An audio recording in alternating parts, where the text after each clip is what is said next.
Hey everyone, and welcome. Today, we're going to talk about a concept that is completely changing how we think about aging. And no, I'm not talking about wrinkles or gray hair. We're going way deeper into something called frailty. So let's dive right in. First up, let's tackle a really strange paradox that's happening in the world of modern medicine. You see, we've gotten incredibly good at making people live longer lives. But there's a pretty big catch we need to talk about. And that brings us to the really big question, right? Human life expectancy has shot up over the last century, which is an amazing achievement. But what about the quality of all those extra years? Are we just adding years to life, or are we adding life to those years? This right here shows you exactly what I mean. Studies from across Europe are finding that while our overall life expectancy is climbing, our healthy life expectancy, that's the number of years we live without some kind of disability, well, it's just not keeping up. This gap between living long and living well is getting wider, and that means more and more people are facing major health problems as they get older. We've got to understand why. This is where that key idea comes into play, frailty. It's so much more than just another word for old. It's actually a specific medical condition, and it helps explain why some people really thrive in their later years, while others, they really struggle.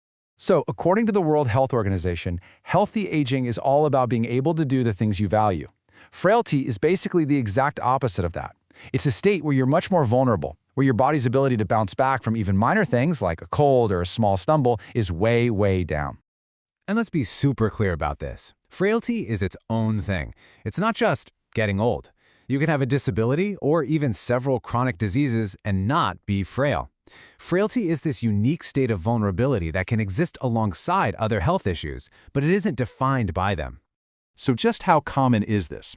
Well, data from the Irish Longitudinal Study on Aging is pretty eye-opening. Take a look. Only about a third of adults over 65 are considered robust. Almost a quarter are already frail. And that huge slice in the middle, 45%, are pre-frail, meaning they're at high risk.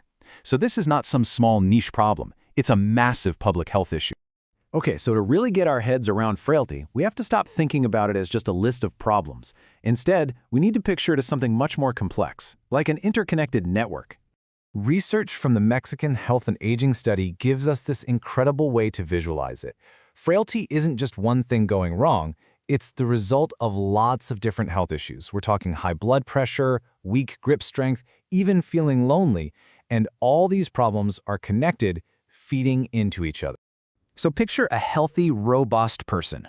They might have a couple of health issues, sure, but those problems are kind of on their own islands. A bad knee, for example, doesn't automatically affect their mood or their appetite. Their health network is sparse, with very few connections. But for a frail person, it's a completely different story. Their health network is this dense, tangled web. That same bad knee might mean they can't go out, which leads to social isolation, which can cause depression, which then leads to a loss of appetite. See? One single problem can set off a whole cascade of other issues, and the body's overall ability to cope is just gone. So what are the biggest nodes in this tangled web? Researchers have actually pinpointed these hubs, the most connected and influential parts of the network. And what are they? Well, it's how you feel about your own health, and crucially, your mobility. Things like having trouble just walking down the block. That's a central piece of this whole puzzle.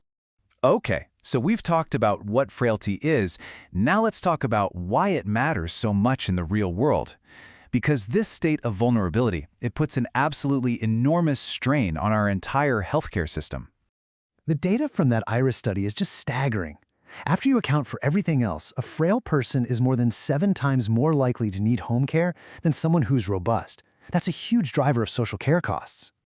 And it doesn't stop there. The study also found that frail individuals go to their family doctor more than twice as often.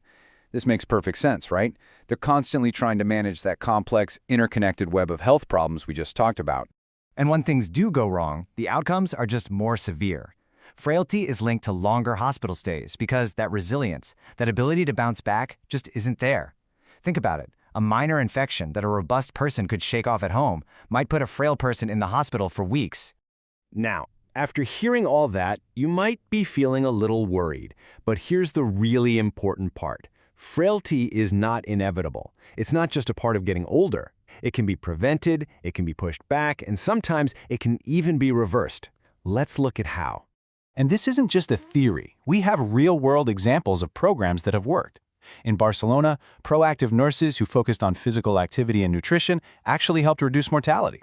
In Naples, a similar program centered on diet and exercise got great results. And in Rome, a program that focused on fighting social isolation not only helped people live longer, but also cut healthcare costs. The common thread here? Proactive, community-based support.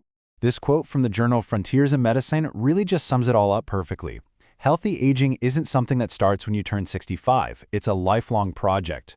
Building strong friendships, staying active, and being educated about your health, all of these things are investments. It's basically like taking out an insurance policy for a healthier, more resilient future.